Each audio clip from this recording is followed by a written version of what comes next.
네, 뭐 검찰이 일이 줄지 않은 것은 하지 않아도 될 사건을 지나치게 많이 관여하고 특수수사에 몰빵하고 있기 때문에 오히려 형사공판부에서 인력이 부족한 것 아닐까. 내부 파견이 지금 심각하잖아요. 그 부분을 지적합니다. 자, 법무부 장관이 아까 오전에 업무 현황 보고하실 때 32페이지 이런 얘기를 했어요.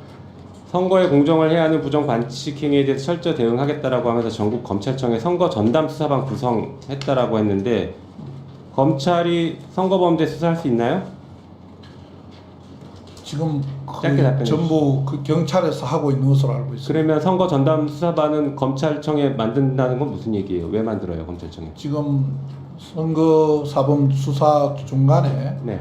그 절차 진행되는 과정과 법리나 이런 거와 관련돼서 협의 절차를 하고 있는 것으로 알고 있습니다. 직접 수사는 안 한다는 건 맞습니까? 송치되기 전에는 나중에 계속 한번 확인해 보겠습니다. 지금 안 한다고 말씀하셨으니까. 기본적으로 수사권이 있는 사건이 별로 많지 않은 것 같습니다. 알겠습니다. 자, 그 다음 페이지 보면은 또 이렇게 얘기했어요.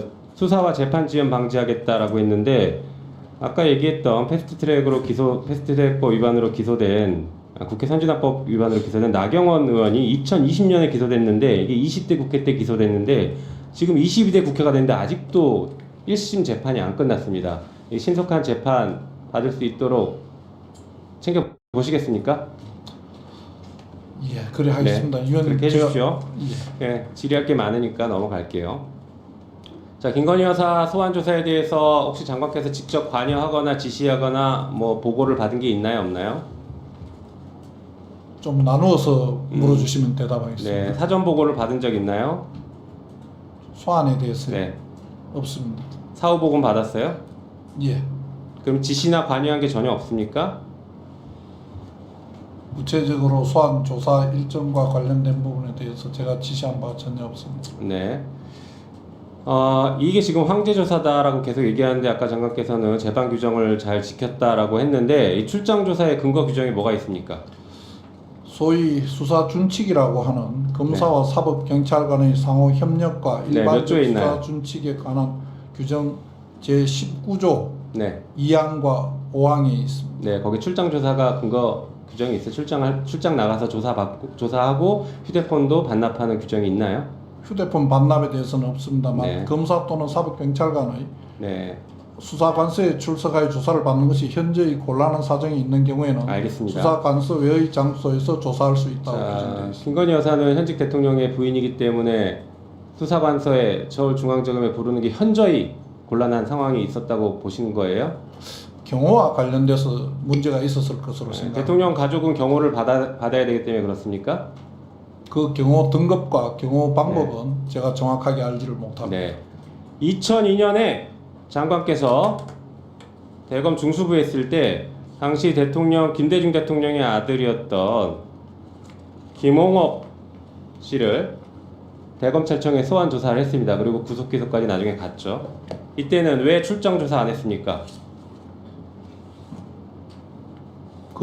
왜 출장 조사 안 수사의 소환과 조사는 제가 담당하지 않았습니다. 그러면 그 당시에라도 출장 조사를 해야 된다라는 얘기를 했으니까 경호 때문에 출장 조사 가야 된다. 출장 조사는 상황에 네. 따라서 했습니까? 안 했습니까? 제가 하지는 않았습니다. 네.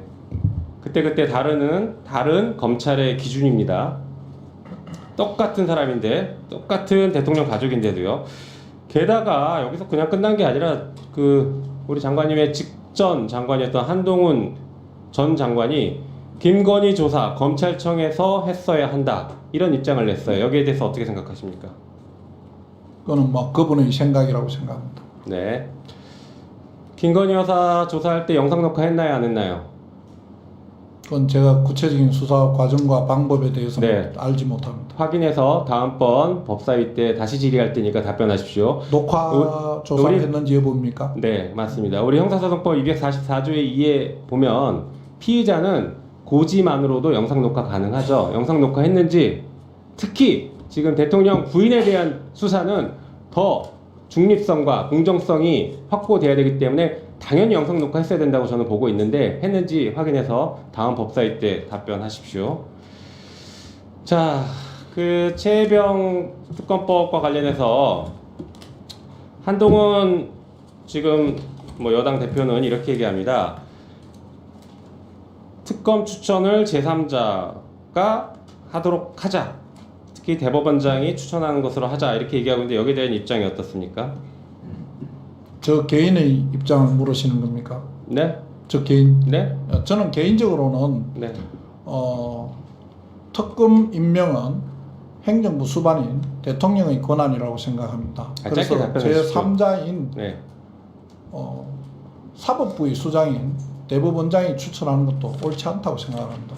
네, 그때 우리 특검법 거부권 행사할 때 그런 얘기를 했어요. 야당이 추천하는 것은 위헌이다 이런 얘기를 했는데, 자 이거 한번 읽어볼게요. 대통령은 제1항에 따른 요청서를 받은 날로부터 3일 이내에 한 명의 특별검사를 임명하기 위한 후보자 추천을 원내 교섭단체 중 더불어민주당 및 국민의당에 서면으로 의뢰하여야 한다. 이게 예전에 최순실 특검법에 있었던 내용입니다. 이것도 위헌인가요? 그 답해보십시오. 위헌 부분에 대해서 답해보십시오, 빨리. 합의와 정부의 수용이라는 부분을 제가 네, 말씀드렸습니다. 합의 안 하면 우리 헌법상 합의 안 하면 다수결의 원칙으로 처리할 수 있습니다. 그게 위헌이니까 다수결로 처리한 게 위헌입니까? 헌법 공부 다시 하셔야 될 것 같습니다. 또 이거 한번 들어보세요. 대통령의 가족 및 대통령의 본인과 그의 가족 및 친인척들의 사건을 대통령에 의해 임명되고 그 인사와 업무에 직접 영향을 미치는 법무부 장관이나 검찰총장 또는 그 영향권 안에 있는 검사가 처리하는 것은 사실상 대통령이나 법무부 장관, 검찰총장이 자기의 사건을 처리하는 것이라고 평가된다. 이런 상황에서 통상의 검사의 양심이나 정의감, 도덕성과 같은 주관적 요소에만 의지하여 사건의 공정한 처리를 기대하는 것은 제도의 속성과 그 작동 현실을 도외시한 태도이다. 그렇기 때문에 특별검사를 도입해야 된다. 이 의견에 동의하십니까? 의원님 의견에 100% 동의하지 않습니다. 네. 윤석열 검사가 최순실 특검을 마치고 나서 만든 백서에 들어있습니다. 지금 동의하시지 않는 것은 현직 대통령의 의견에 동의하지 않는 것으로 이해하겠습니다.